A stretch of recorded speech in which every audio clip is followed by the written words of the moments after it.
Okay, this big guy right here, this is the Lenovo Legion T7i. So it's their flagship desktop. It's not the highest configuration, but it's very darn close. This one has an RTX 4070 Ti Super with 16 gigs of GDDR6X RAM for the graphics. And then this little one has the same GPU and it's powered by AMD instead of Intel. Now this video is primarily about the T7. Lenovo sent me the T7i for review, so I'll give you a tour of it and give you some benchmark results. And I'm gonna compare those benchmark results to the T5. I bought this one because I really liked the T7. I just want to spend a little less money and I didn't need all the ports that came with the T7i. And I felt like, man, if I get similar performance in my games, because it's the same GPU, then I'll be super happy with it. And at first I wasn't, but one $45 change and it changed everything. So, okay, let's primarily talk about the T7. So first things first is specs, which I have pulled up right here. So this one has an i9 14900KF Intel processor. It's the 14th gen. Now, when I was looking for desktops, before Lenovo sent this over, I came across some really important information about Intel's 13th and 14th generation CPUs, and it has to do with degradation. There are some other YouTubers out there that are amazing, and they covered all of this in great depth, so I'll find the best video I can about it and put it in the description. But I think Gamers Nexus is probably the one that did the best on it. And anyway, so that is something to keep in mind. So you may want to buy an extended warranty if you really want 13th or 14th gen Intel. You may also want to consider buying directly through a company like Best Buy. And if you're a Total Tech member, you get 2 years of warranty on top of your purchase.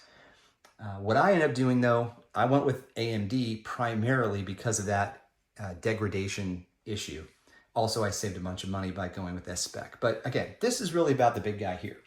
32 gigs of RAM, DDR5 4000 with two 16 gig chips, just a 1 terabyte M.2 2880 PCIe Gen 4 SSD, but there is a slot for another SSD. It's tucked underneath the GPU.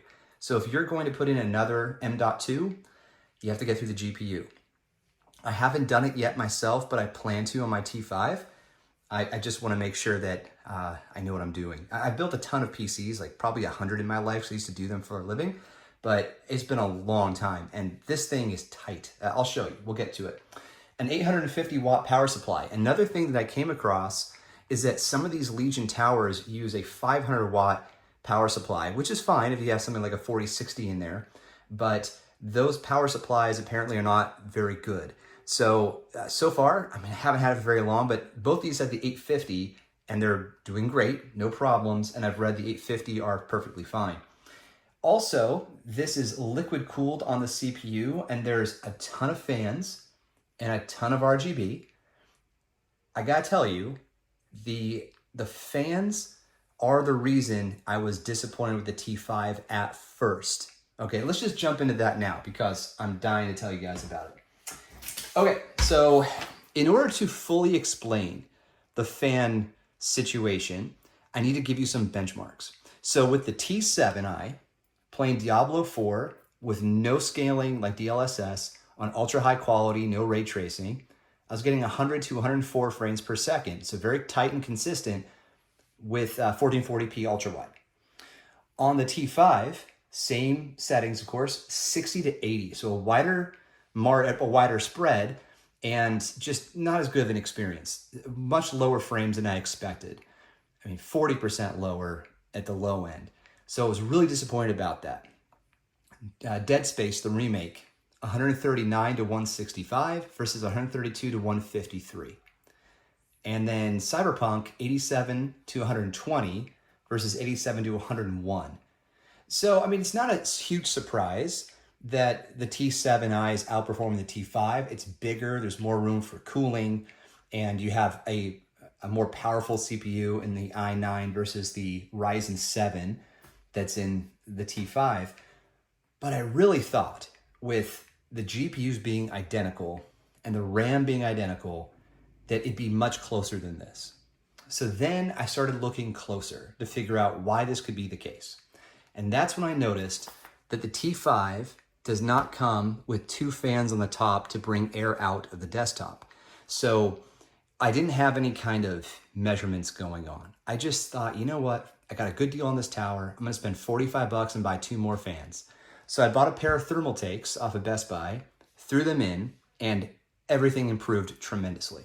Okay, so back to it. The T7i, Diablo 4, no scaling, ultra high settings, no ray tracing, 100 to 104.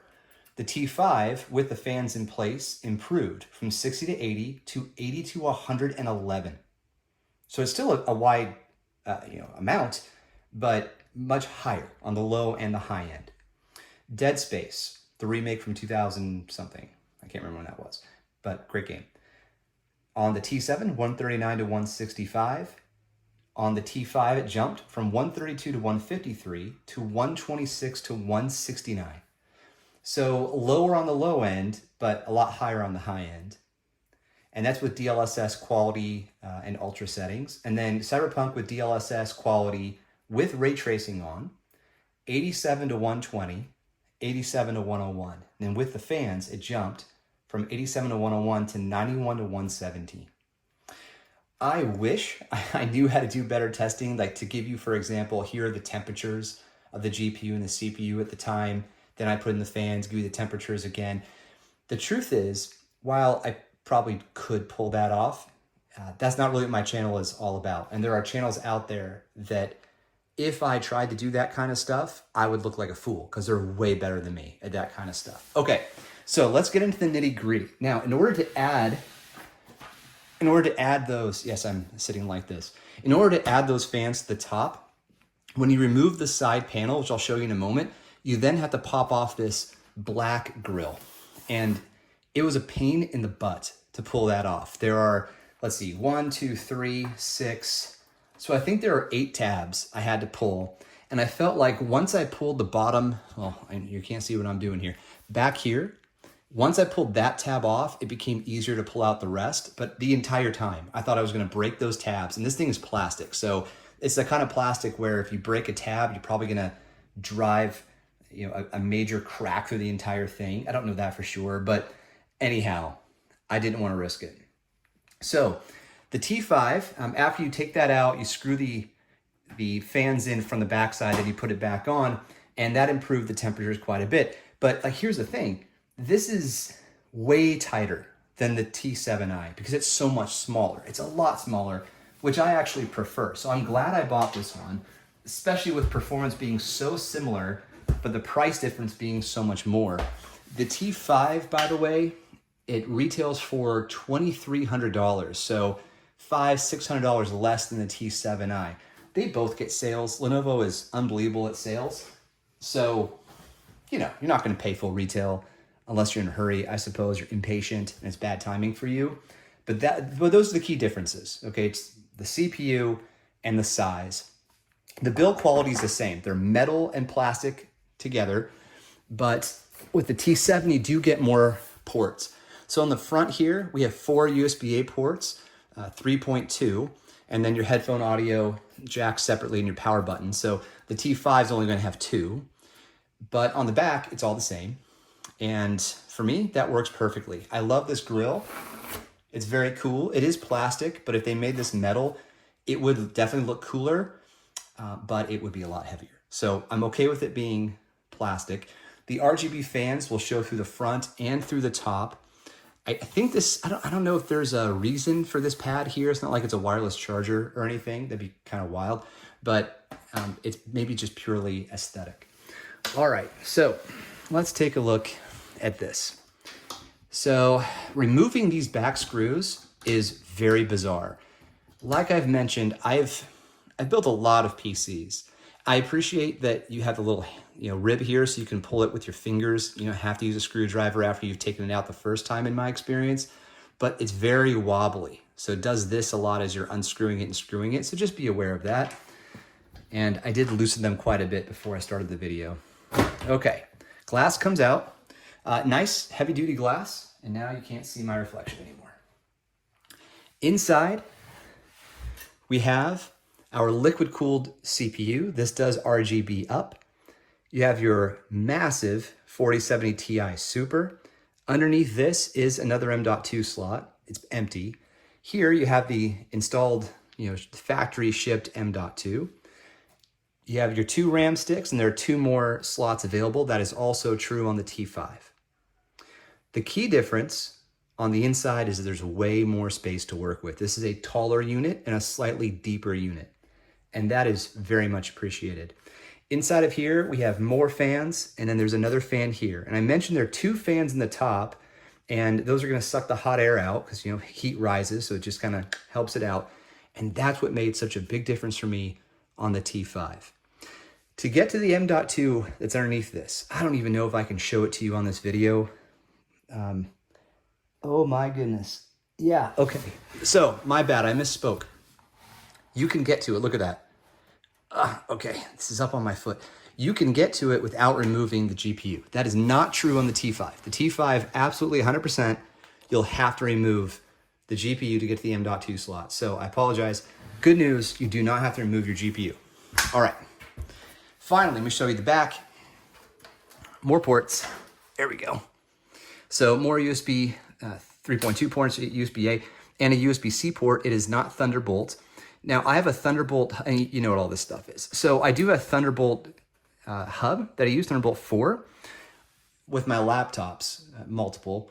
So what's really cool is I can take one plug from my laptop and plug it into my dock and have access to my mouse, keyboard, webcam, and speaker.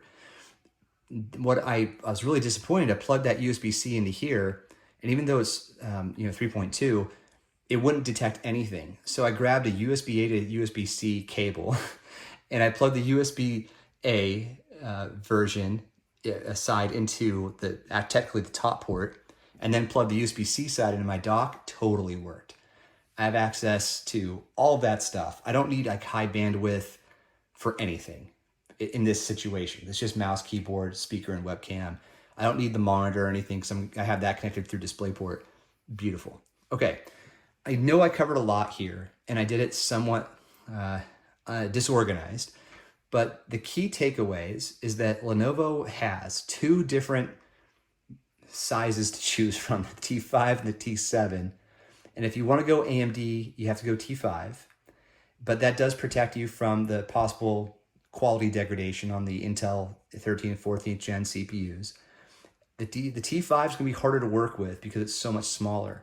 But on the other hand, once you've made your changes, such as adding the top 2 fans, you're probably going to be set for a long time. And from what I can tell, this motherboard, I don't know what that noise was. That didn't sound good. So these things are heavy.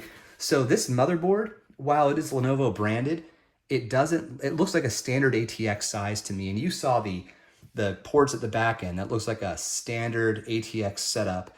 So I think as far as modularity, replacements go, if you want this to be your chassis for the next 10 years, I mean, ATX has been around forever. I don't see it going away anytime soon.